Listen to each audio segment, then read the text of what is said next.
Huitième cours sur l'histoire de l'Église. Nous en sommes dans la leçon numéro 6, les versions dites modernes. Je vais faire un bref rappel. C'est au XIIe siècle que la traduction de la Bible se fait en français, par juste une portion pour commencer. Certains psaumes en vieux français par certains moines dans l'ouest de la France, au nord-ouest de la France, en Normandie. Au XIIe siècle, on sait que Pierre Valdo, ce riche commerçant de Lyon, commence à vouloir diffuser la parole de Dieu, et il le fait, et ses suiveurs, entre autres, seront terriblement persécutés et certains même anéantis. Ce mouvement-là va s'arrêter de copies du Nouveau Testament, entre autres, de portions, en tout cas, ou tout du Nouveau Testament. Alors, on a vu qu'il y avait la traduction de Jean Lebon à l'Université de Paris, qui était la première. Il a divisé il a mis la notion de chapitre dans les Écritures. Donc ça, c'était vraiment un gros progrès. Mais là encore, c'est la Bible de l'Université de Paris. C'est vraiment, c'est un début. Donc il y avait plein d'imperfections, évidemment. C'est tout à fait normal. Ensuite, après l'imprimerie, parce qu'il y a eu l'imprimerie entre les deux, il y a certaines traductions à partir de la Vulgate. Il y a aussi celle de Jean Rely. Ensuite, nous avons vu que Erasme revient, ce Hollandais commence à revenir, à chercher un texte sur lequel on peut s'appuyer, un texte, je dirais, de langue d'origine, c'est-à-dire grec et hébreu, et particulièrement lui s'attache au texte grec. Et là, on va avoir un textus receptus, c'est-à-dire le texte reçu, c'est-à-dire le texte qui va être officiel, à partir duquel on va pouvoir traduire la Bible. Et ça, c'est très important, parce qu'évidemment, il fallait un support, le support de la langue originale. Alors, on a vu Jacques Lefebvre d'Étaples, une vraie traduction, on le sait. Il va traduire la Bible. Ensuite, il y a Olivetan. Alors là, c'est vraiment très important. Là, c'est vraiment le côté protestant pur qui se lève et qui dit non, les protestants doivent avoir accès aux Écritures, les hommes doivent avoir accès aux Écritures, donc nous, on va traduire la Bible. Il introduit le mot éternel. Alors Olivetan, on suppose que c'était le cousin de Calvin, et on sait qu'il est mort très jeune, à l'âge de 32 ans, d'une façon mystérieuse, en Italie. Alors, la Bible de Genève en 1560, c'est une révision de la Bible Olivetan, c'est Calvin qui fait cette révision, et c'est vraiment une Bible officielle pendant longtemps de la Réforme. Ensuite, on a Théodore de Bèze qui, lui aussi, va s'occuper encore de faire une révision, et là, de la révision, c'est-à-dire, on passe d'Olivetan, Calvin révise, et Théodore de Bèze révise. Donc, il révise Calvin, lui. Donc, chacun révise l'autre, en quelque sorte. Alors, on a Maître de Sacy aussi, le Maître de Sacy, Nouveau Testament. Lui, il suit beaucoup la Vulgate, donc ça, c'est un problème aussi, parce qu'il n'arrive pas à s'en détacher, donc sa Bible n'est pas très précise dans ce domaine-là. En 1707, on a la Bible du pasteur David Martin, qui lui fait ça en Belgique, traduit donc et fait un relativement bon travail, mais bon, il y a encore des imperfections. Osterwald à Neuchâtel, ce Suisse. Ensuite, nous avons la Bible de Lausanne. Après, là, une Bible qu'on connaît un peu plus, c'est la Bible de Darby, mais on voit que Darby, lui, c'était une grosse tête, et une grosse tête, en général, a du mal, quand quelqu'un est trop éduqué, parfois il a du mal à se faire simple, à se faire abordable vis-à-vis des autres. Et le problème, c'est qu'avec Darby, lui, c'était un excellent linguiste, mais le problème, c'est d'amener un texte que tout le monde pourrait comprendre. Lui, il pouvait tout comprendre, il n'y avait pas de problème. Par les 6 langues, traduit la Bible en 3 langues, donc c'était un super érudit. Le problème, c'est que tout le monde n'était pas des super érudits comme lui. Donc il fait une traduction, il sort un texte qui est vraiment extrêmement littéral, mais le problème de trop de littéralisme dans une traduction, amène une certaine incompréhension. C'est-à-dire, vous lisez une phrase entière et vous dites, oui, mais finalement, je comprends chaque mot, mais j'ai du mal à comprendre le sens global, quoi. Donc, ça, c'était un peu le problème de Darby.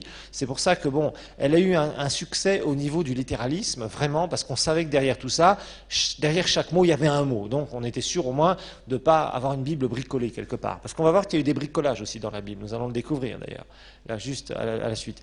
Et par contre, au niveau de la lisibilité du texte, c'est une Vulgata. Alors en 1880, on a cette fameuse Bible Louis II qui va sortir, et ça c'est super. Second qui est professeur de théologie à Genève, et puis on lui demande, il y a un certain nombre une organisation qui lui fait un contrat, et tu vas traduire la Bible, voilà.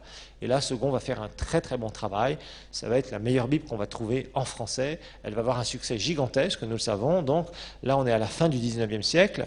Et puis, évidemment, petit à petit, elle va être traduite, elle va être révisée, jusqu'à temps d'avoir le texte que nous avons, et qui est vraiment un texte qui est, je dirais, très bon, à part quelques, je dirais, imperfections, bien évidemment, qu'on peut seulement retrouver au travers de l'étude du texte original. Si on a les mots codés Strong, vous avez entendu parler des mots avec le code Strong, je pense. Alors, on a vu entre-temps, il y a des gens qui vont traduire la Bible, d'autres organismes, entre autres, au niveau du judaïsme. Il y a le rabbin Tzadok Khan qui va faire un travail là-dessus. Les cathos aussi commencent à se réveiller au début du XXe siècle. Malheureusement, c'est un peu tardif, mais ils ont quand même fait certaines choses. Le chanoine Crampon va travailler très sérieusement au niveau linguistique. Par contre, il y a certaines choses qu'il va faire qui seront plus ou moins bien au niveau de sa traduction. On a vu en 1910 la synodale, c'est une révision de l'Osterwald. Ensuite, il y a quelques Bibles, comme la Bible du Centenaire, Société biblique protestante qui se décide à faire quelque chose. En 1918, 1951, il y a les catholiques qui se réveillent encore à nouveau, avec le cardinal Liénard qui va refaire une traduction. En 1952, c'est les moines en Belgique de Maretsu qui vont aussi se réveiller. Alors, maintenant, en 1974, va apparaître une Bible qui est une Bible, évidemment, qui va être trafiquée, c'est la Bible des témoins de Jéhovah. C'est ce qu'on appellera la traduction du Nouveau Monde. Traduction du Nouveau Monde. Traduction du Nouveau Monde, c'est la Bible des témoins de Jéhovah, 1974.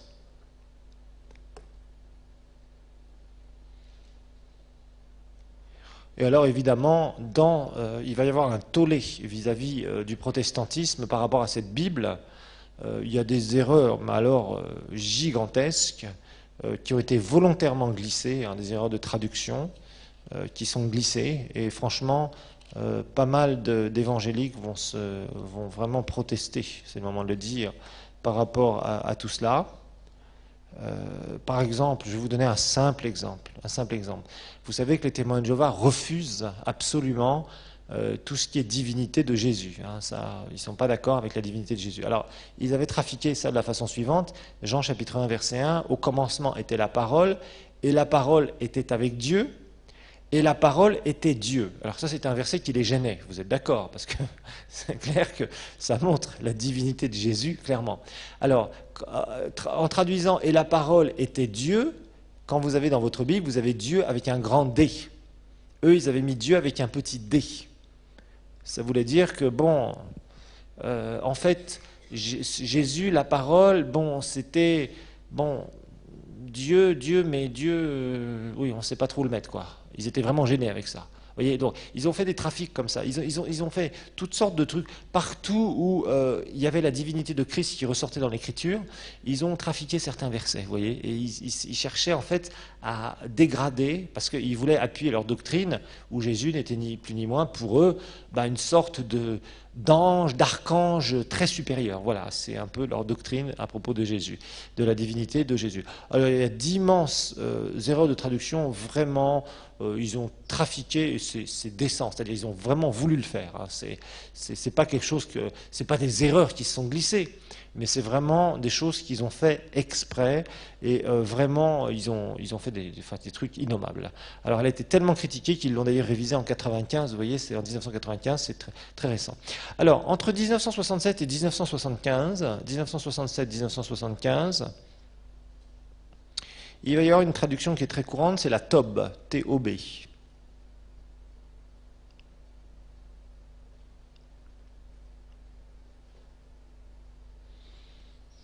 La TOB, T-O-B, TOB, ça veut dire traduction œcuménique et biblique. T-O-B, traduction œcuménique et biblique.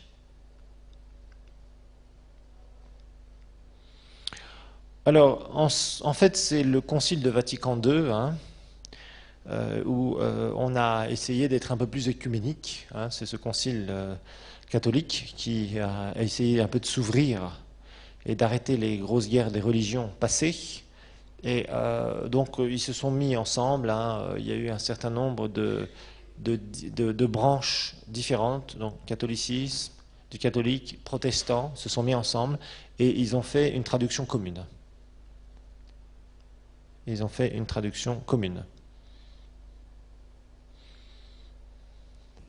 Alors, ce qu'ils ont fait dans la Tob, pour éviter les problèmes avec les protestants, ils ont mis tous les livres canoniques, c'est-à-dire tous les livres reconnus d'inspiration divine, ils les ont mis ensemble comme on a dans notre Bible, mais juste à la fin, par exemple, de l'Ancien Testament, eh bien, ils ont mis les apocryphes, d'accord, pour bien les séparer des livres canoniques, pour information, les livres apocryphes pour information, d'accord.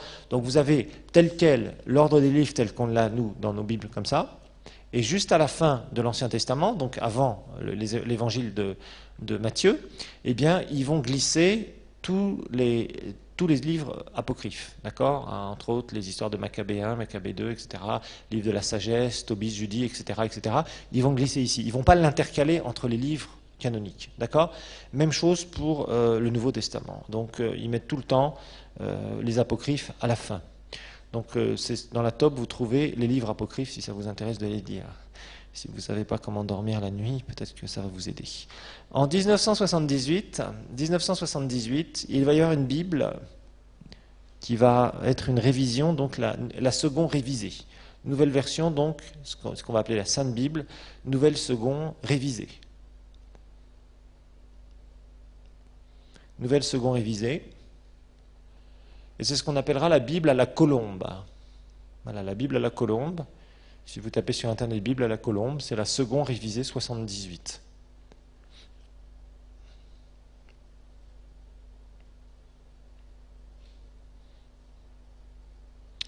Alors, ici, donc, on commence à avoir un texte. Franchement, la seconde révisée 78, pour moi, je dirais, c'est la meilleure Bible en français. C'est celle que je recommande le plus. Donc la seconde révisée 78, Bible à la colombe, je pense que c'est là où il y a le moins d'erreurs. Il y a des erreurs, il y a des imperfections, c'est clair. Il y a je dirais, certains mots qui ne sont pas tout à fait ressortis, on pourrait les ressortir mieux d'une certaine façon.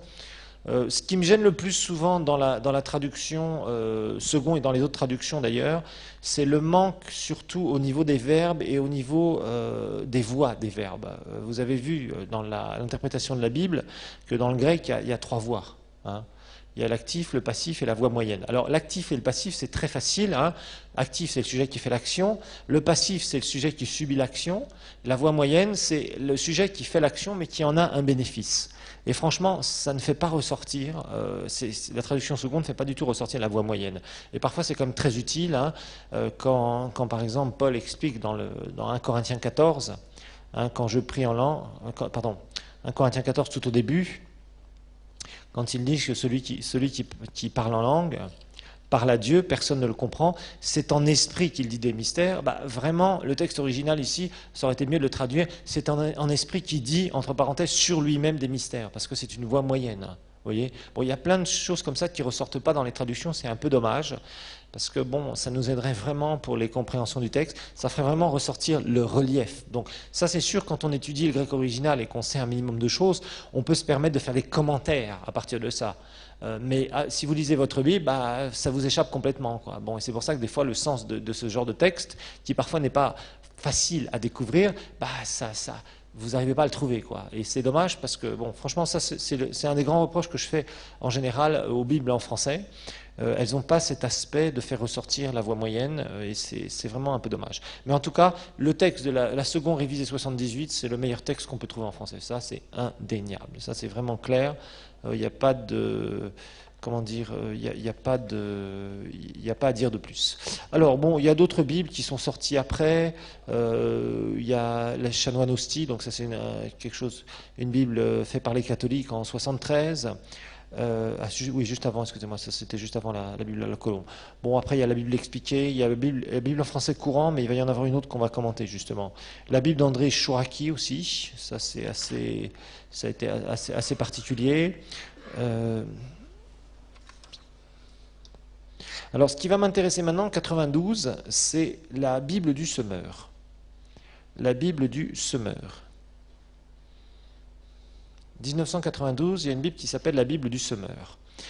Et là, je vais faire un petit commentaire là-dessus parce que je dois le faire. C'est ce qu'on appelle une Bible en français courant. Alors, il faut que vous sachiez que vers les années 80, ça a commencé un peu aux États-Unis, même un petit peu avant, on a commencé à se dire, bon, la Bible, c'est bien, mais pour quelqu'un qui veut la lire pour la toute première fois, ça a quand même un langage un peu trop spécialisé. Voilà.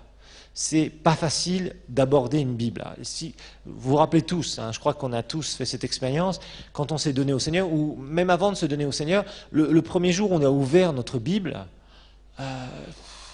bon, ben, on a dit c'est bien, mais je comprends pas grand-chose. Il y a des termes, je sais pas, le tabernacle, par exemple, le tabernacle, c'est quoi le tabernacle?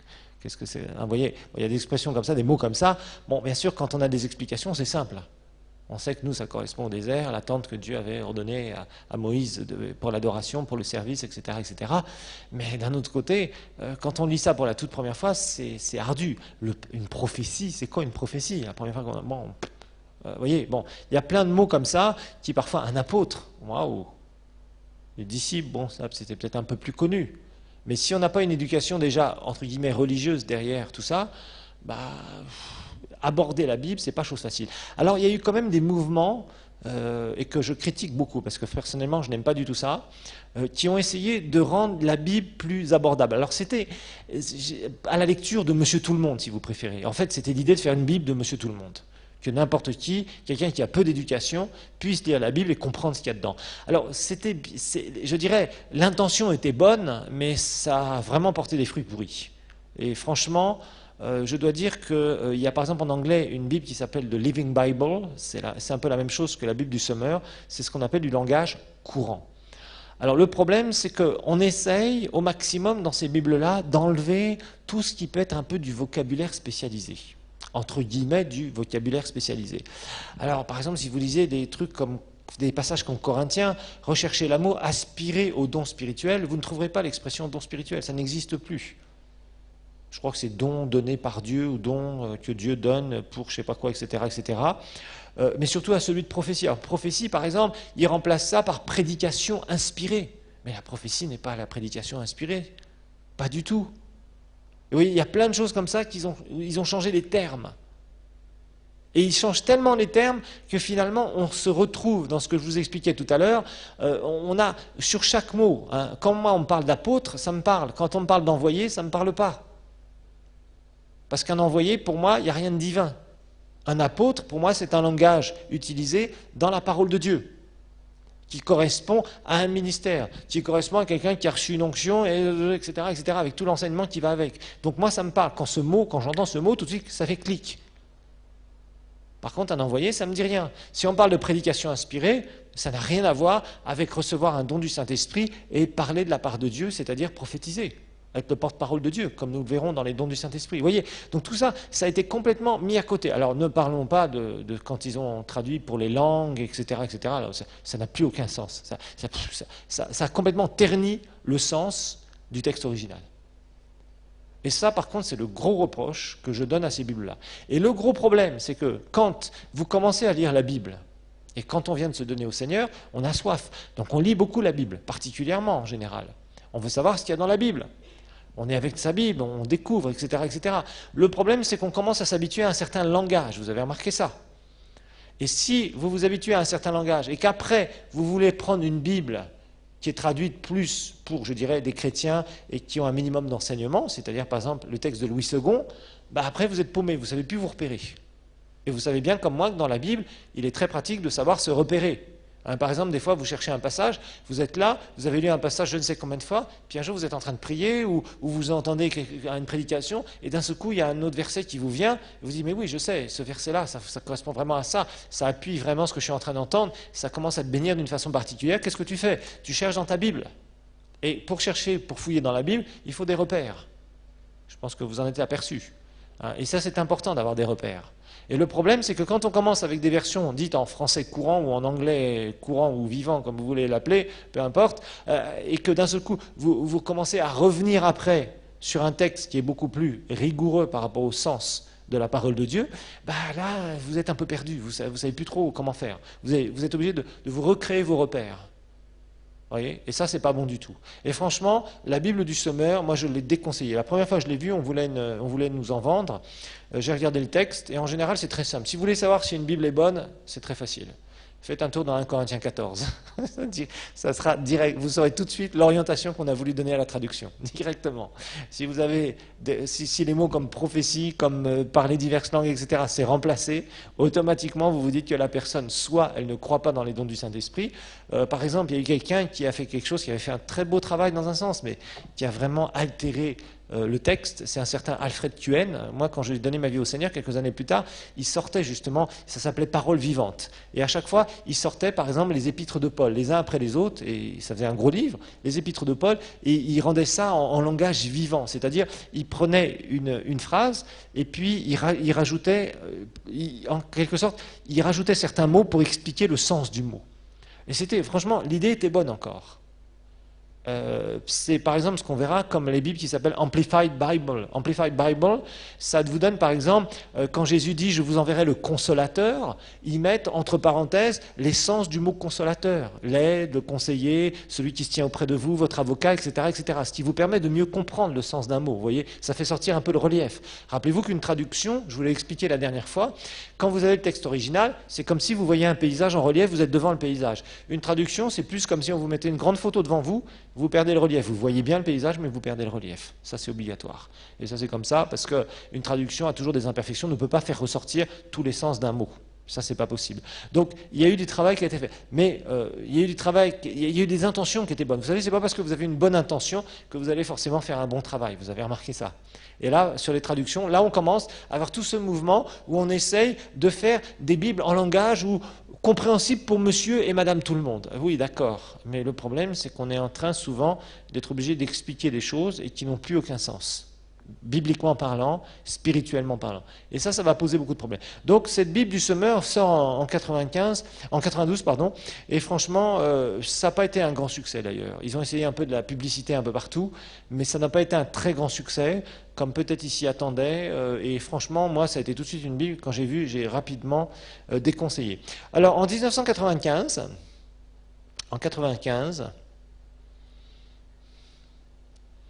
il y a eu une révision de la Bible des témoins de Jéhovah.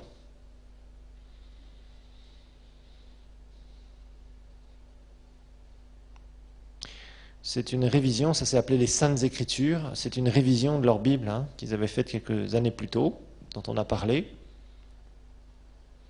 Révision de la Bible des témoins de Jéhovah. Alors toujours évidemment avec l'orientation. Vous voyez comment on peut manipuler, essayer de manipuler les Écritures, c'est grave. C'est extrêmement grave. Et il y a des gens qui l'ont fait comme ça, sans scrupule, des mouvements, des sectes, des trucs de droite et de gauche. Bon. En 2000, la Bible du Semeur va être révisée.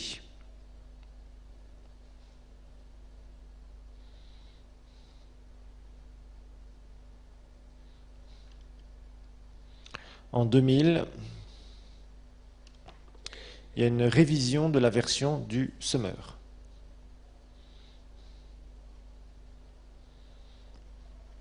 Bon voilà, puis après, il y a quelques autres Bibles qui sont encore sorties. La parole de vie en français fondamentale, la Bible Nouvelle Traduction Bayard, c'est plus une Bible que les catholiques ont faite.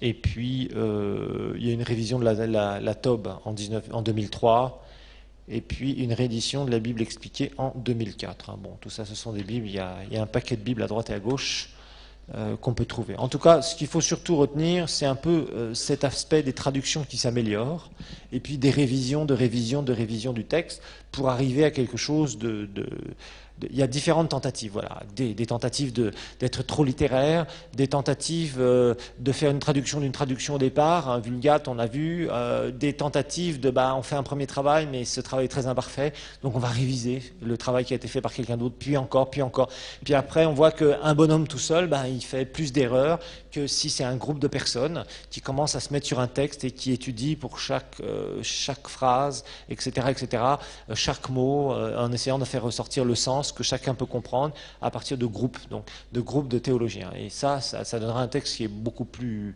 bien meilleur, mais il faut le dire quand même, c'est quand même Louis II qui a fait le meilleur travail en français. Et puis ses révisions. Et franchement, la révision 78, qui a été révisée par un groupe justement d'érudits, a été vraiment un travail qui, à mon avis, bon, il y aurait encore à travailler dessus, faut être clair.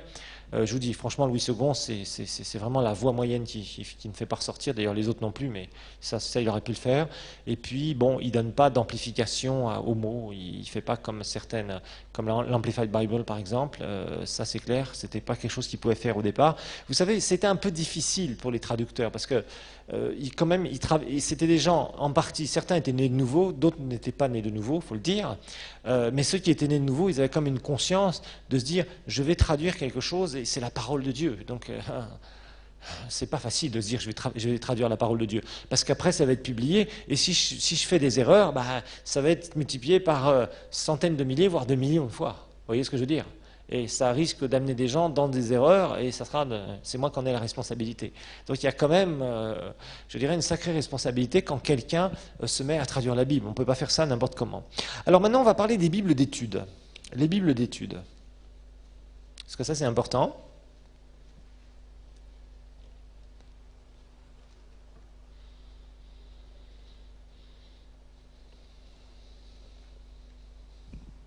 Les Bibles d'études. Alors notez que les Bibles d'études ne sont pas des traductions. Ce ne sont pas des traductions. Mais ce sont des Bibles où on ajoute des notes, des introductions au livre,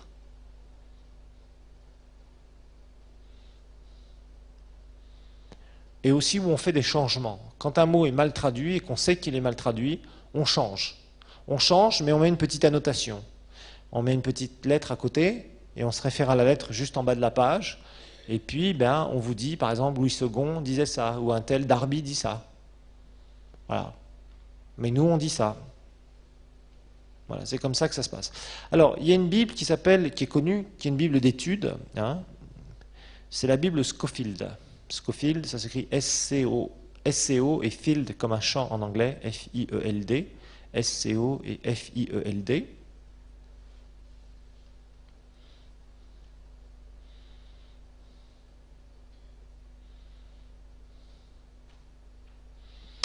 Alors Scofield, lui, c'est quelqu'un donc qui est né, c'est un Américain qui est né en 1843 et qui a été ordonné pasteur en 1883, à 40 ans. Donc 1843, naissance, 1883, il est ordonné pasteur. Et en 1890, il va publier des cours bibliques par correspondance.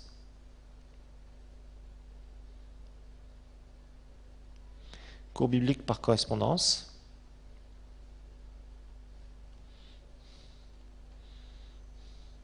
Et en 1909, il publie sa Bible avec commentaires en anglais.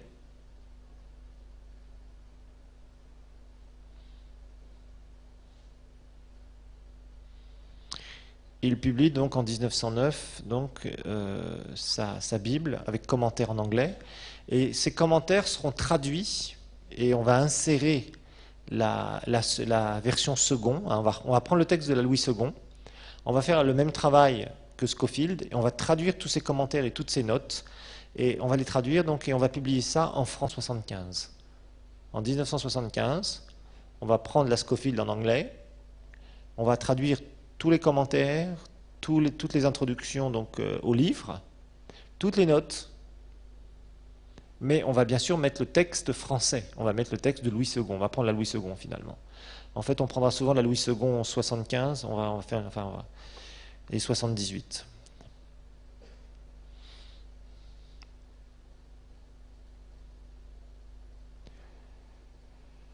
Alors, Second, lui, il va avoir dans ses commentaires quelque chose que d'ailleurs on reprend dans cet institut, hein, c'est ce qu'on appelle les dispensations et ce qu'on appelle la doctrine du pré-millénarisme.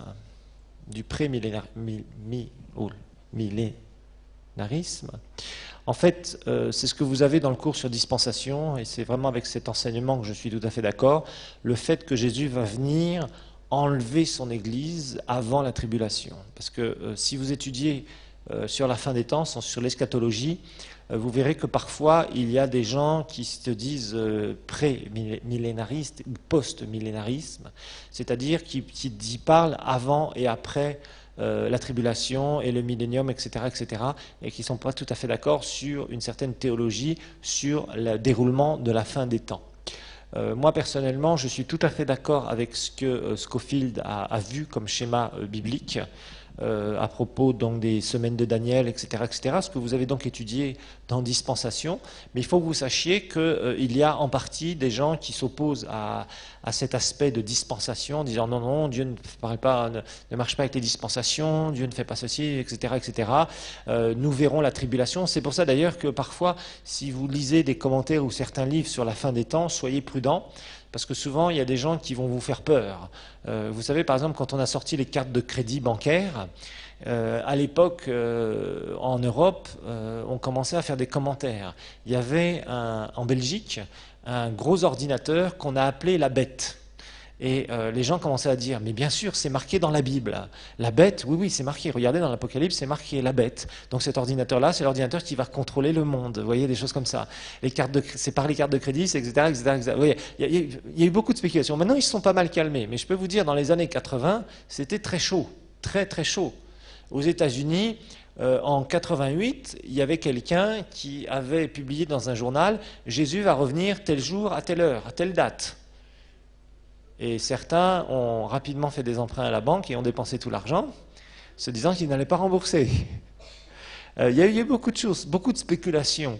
Maintenant, ça s'est un peu calmé, mais je dois dire qu'il y a eu beaucoup de gens qui commentaient à la radio, à la télé, qui ont sorti des bouquins sur en fait que nous allions vivre des temps horribles, etc. Maintenant, franchement, ça s'est calmé, ce genre de choses. Mais beaucoup ont enseigné qu'on allait vivre la tribulation et la grande tribulation, vous voyez. Donc d'office, ça y est, l'Union européenne, les Américains, dans les années 80, ils enseignaient clairement que l'Union européenne, c'était le début de ce que l'Antichrist allait utiliser. Parce que l'Antichrist, vous savez qu'il a réuni un certain nombre de nations, etc., les fameuses 10 nations. Et bon, vous voyez, il y a tout un tas de choses comme ça. Alors directement, on a associé ça, cette communauté européenne, on l'a associé à des prophéties bibliques.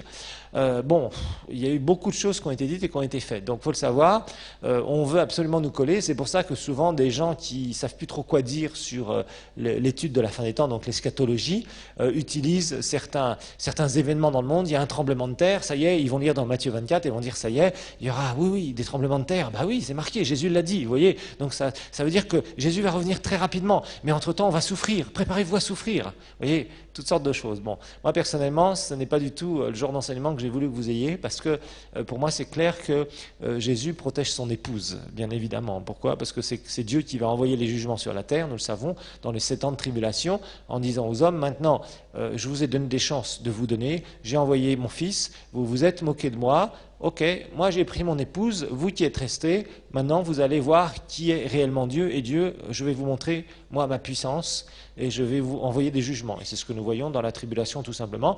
Et à ce moment-là, les hommes commencent à réaliser que Dieu n'est pas un imposteur, mais qu'il existe vraiment, et qu'il envoie ses jugements. Certains se convertissent, nous savons, vous avez étudié les dispensations, d'autres vont continuer à se rebeller contre Dieu, et vont se mettre avec les pouvoirs sataniques de la bête, etc. Alors, Scofield a été très très fort là-dessus, et ça a créé un grand tollé dans le corps de Christ. Beaucoup ont dit, non, on n'est pas d'accord avec ça, etc. Mais franchement, son schéma dispensationaliste, donc avec les 70 semaines d'année de Daniel, à la croix, c'est la 69e semaine d'année, et qu'il en reste une à vivre, mais entre-temps, il y a le temps de l'Église, eh bien ça, moi, ça correspond tout à fait à ce que je vois dans la Bible. Mais croyez-moi, ça n'a pas été simple, parce que c'est vraiment lui qui a amené cette doctrine sur la fin des temps, en tout cas avec autant de précision, en expliquant les prophéties de Daniel. Si d'ailleurs vous avez une Bible avec des commentaires Scofield, vous verrez que le cours sur dispensation que vous avez eu correspond extrêmement bien à ce que vous avez eu comme enseignement. Il y a des choses qui ont été complétées, bien sûr, mais Scofield avait vraiment une vision assez claire de la fin des temps. Je dois dire qu'il y a beaucoup de choses qui sont dites sur Israël actuellement. En Israël actuellement, il y a quand même un certain nombre de Juifs qui se donnent petit à petit au Seigneur, mais c'est pas ça les événements prophétiques que nous aurons dans les temps de tribulation. Alors je sais qu'il y en a beaucoup qui poussent en disant les Américains ont beaucoup poussé en protégeant Israël, etc. Je pense que les Américains aujourd'hui sont un instrument divin pour la protection d'Israël, ça me paraît évident, mais nous ne sommes pas encore dans les temps prophétiques où l'horloge prophétique n'est pas revenue sur le temps d'Israël. Je vous rappelle que vous avez étudié ça dans Dispensation. Pour l'instant, Israël est mis en attente, entre guillemets, au niveau des prophéties.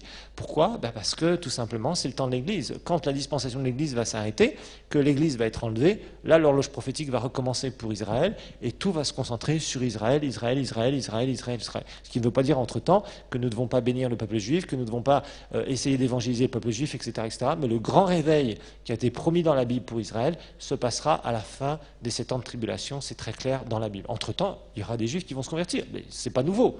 Il y a toujours eu des Juifs qui se sont convertis. C'est vrai que la première période de l'histoire de l'Église, nous le savons, elle était judaïsante à 100% au départ, il faut être clair.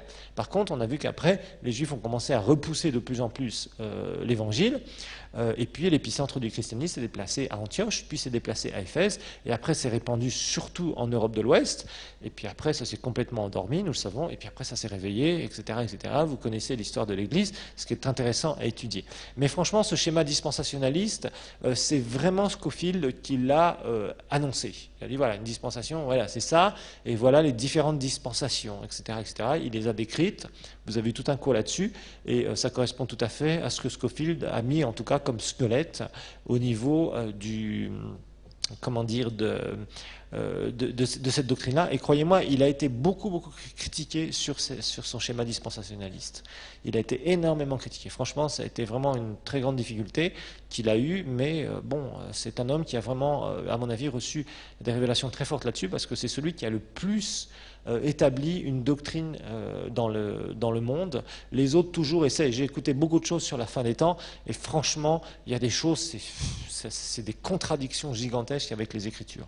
Et je trouve que le schéma Scofield a trouvé au travers de la parole de Dieu, avec les prophéties de Daniel, avec ce que Jésus dit, quoique son commentaire sur Matthieu 24, je trouve un peu déplacé, je trouve qu'il ne voit pas trop bien l'horloge prophétique d'Israël arrêter et repartir après, à partir de Matthieu 24, et avec l'Apocalypse, et en prenant bien sûr les textes de Thessaloniciens et les textes de 1 Corinthiens 15, et bien évidemment, quand on regroupe tout ça, on retrouve vraiment le schéma qu'il a donné, et franchement, pour moi, c'est tout à fait viable. Alors, autre Bible d'études, c'est la Bible Thomson. Bible Thomson. La Bible Thomson. Alors, elle a été publiée pour la première fois en 1908. Et en fait, c'est un pasteur qui s'appelle Frank Thompson,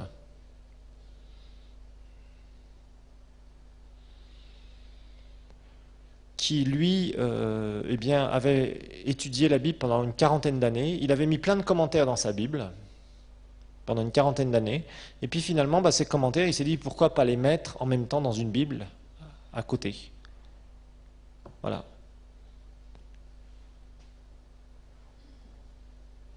Alors il y a plein de noms de lieux, de thèmes indexés, des références, etc., etc.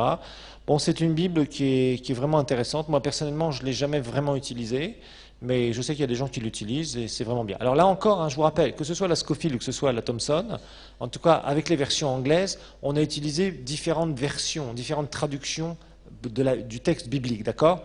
Rappelez-vous que ce sont des Bibles d'études, ce n'est pas une traduction. Scofield n'a pas traduit la Bible, Thomson n'a pas traduit la Bible.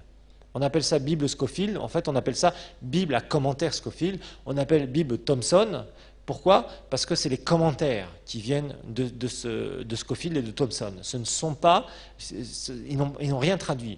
On a utilisé différentes d'ailleurs traductions, que ce soit en anglais, que ce soit en français pas trop, mais surtout en anglais. On a utilisé différentes traductions, hein, les King James, la King James, etc., et la RSV, on verra toutes la Revised Standard, etc., etc.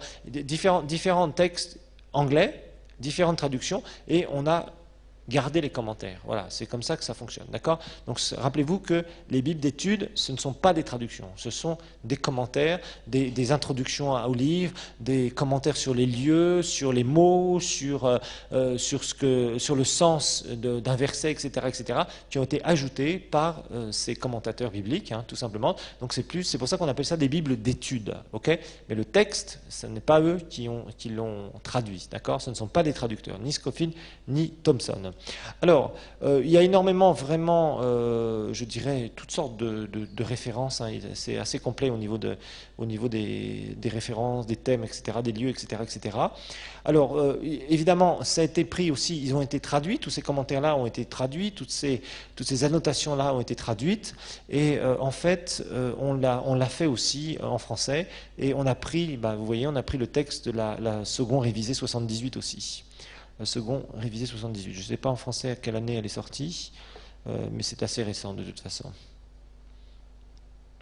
Voilà, donc il y a toutes sortes de compléments archéologiques, des illustrations techniques, enfin toutes sortes de choses hein, qu'on retrouve dans la Bible Thompson, qu'on n'a pas dans la Bible Scofield. Donc franchement, ce qui peut être intéressant au niveau je dirais, des bibles d'études, c'est d'avoir les deux bibles, d'accord? Vous avez une bible Scofield, où là, Scofield, lui, c'est vraiment introduction sur chaque livre, etc.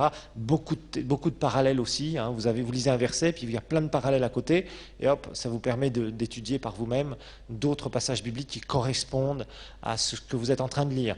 Il y a pas mal de commentaires de droite et de gauche avec Scofield qui sont vraiment intéressants. Beaucoup de commentaires sur les dispensations, hein, sur la fin des temps, beaucoup de commentaires à droite et à gauche. Bon, je dois dire aussi, pour revenir un peu à la Scofield, Scofield par contre était très mauvais concernant la vie du Saint-Esprit. Hein, ça franchement, il y a un mélange. Donc les commentaires de Scofield sont intéressants, sauf quand il commente à propos de la vie du Saint-Esprit, les dons spirituels ou le baptême du Saint-Esprit. Là, il est complètement à côté de la théologie biblique, il faut dire ce qu'il y a. Donc vous voyez, il y a des personnes comme ça, ils peuvent être tout à fait exacts dans certains domaines et être à côté de la plaque, comme on dit en français, dans d'autres domaines. Donc il ne faut pas penser que parce que vous lisez une Scofield et tous les commentaires, que tous les commentaires vont être forcément exact. Vous allez trouver certains commentaires qui parfois vous faire sourire avec l'enseignement que vous avez, je vous le dis franchement. D'accord? Donc particulièrement sur le Saint-Esprit, franchement, elle n'est pas recommandable. Les commentaires de Scofield sur le Saint-Esprit, franchement, moi je ne les regarde pas.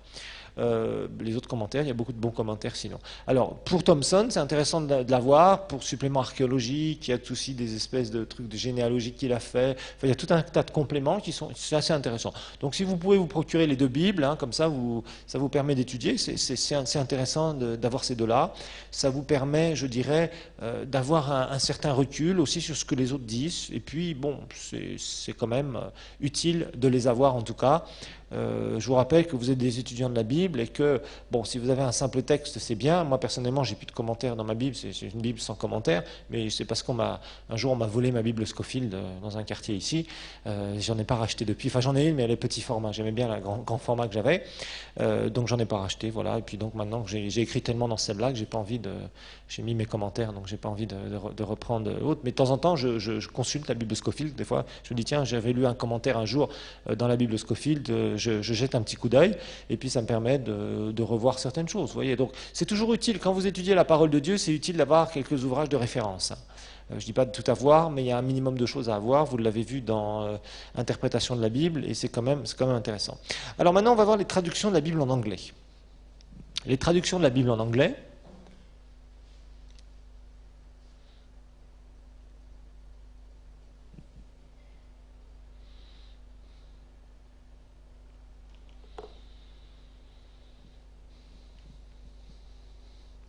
Alors, notez que les anglophones ont beaucoup travaillé sur les traductions.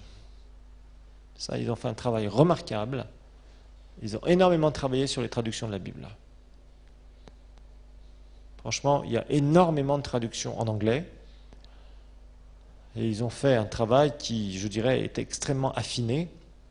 Aujourd'hui, on s'intéresse plus aux commentaires, même de grands prédicateurs renommés internationalement, et certains sortent quasiment une bible d'études, parce que finalement, sur le texte, il n'y a plus énormément de travail à faire. Tellement les anglophones ont travaillé là-dessus. Alors, ça commence avec John Wycliffe, en 1320-1384. 1320-1384. Donc là, on parle de la Bible en anglais, je vous le rappelle. John Wycliffe, W-I-C-L-I-2-F-E, on l'avait vu dans l'histoire de l'Église. Et donc, il commence à traduire la Bible en 1380, donc 4 ans avant sa mort. En 1380, il commence à traduire la Bible. En fait, c'est le Nouveau Testament qu'il traduit. C'est le Nouveau Testament, et on pense qu'il a commencé sa traduction à partir de la Vulgate. Donc, on pense qu'il a traduit à partir de la Vulgate. Alors rappelez-vous que nous sommes dans une période très perturbée de l'histoire de l'Église. On est au XIVe siècle. On sait que l'Église catholique est toute puissante et que personne ne peut se permettre, oser traduire la Bible, à part si c'est ordonné par l'Église catholique, qui ne juge pas intéressant de traduire la Bible. Après tout, les fidèles n'ont qu'à aller à la messe et ils ont tout ce qu'il faut à partir du texte biblique. Ils l'ont à partir de quoi? À partir du prêtre. C'est tout. Il n'y a rien d'autre à dire. Et le prêtre, faisant partie du clergé, a été formé. Donc, tout ce que le prêtre dit doit être admis. Voilà. Si le prêtre dit c'est à gauche, il faut aller à gauche. S'il dit c'est à droite, il faut aller à droite. Voilà, c'est tout. Et c'est l'autorité spirituelle. Les gens, rappelez-vous, n'ont pas accès à la Bible. Et ils n'ont pas le droit d'avoir accès à la Bible. Rappelez-vous de ça. Donc on est dans cette période très dure. Donc Wycliffe va mourir. On sait que c'est ses proches qui vont terminer en fait son travail. C'est pas lui qui va terminer son travail. Ce sont ses proches. Et évidemment, après sa mort, il y a eu beaucoup d'opposition. On va brûler beaucoup de Bibles. Enfin vraiment, c'était un moment extrêmement, je dirais, perturbé à partir du début de cette traduction. Rappelez-vous de Pierre Valdo, même histoire, on traduit la Bible et puis on a de l'opposition. Donc tout ça, ce sont des gens qui vont donner souvent leur vie pour rendre accessible la traduction de la parole de Dieu, surtout au début. C'était vraiment, je dirais, offenser, être un hérétique, de vouloir traduire la Bible et de l'amener d'une façon courante à tous ceux qui étaient là, au peuple d'une manière générale. C'était vraiment considéré comme être hérétique, vous voyez. Donc on avait vraiment une mauvaise façon de voir, en tout cas le clergé refusait totalement ça, et c'était persécution, c'était empêchement, on brûlait. Pourquoi? Parce qu'il y avait vraiment Rome dominait toute l'Europe, c'était politique, c'était religieux, c'était économique, tout était fait au travers de l'Église catholique et on ne pouvait pas en sortir. Donc si quelqu'un se permettait de faire quelque chose de spirituel en dehors de l'Église, c'était fini pour lui, on le massacrait automatiquement. Voilà pour ce cours.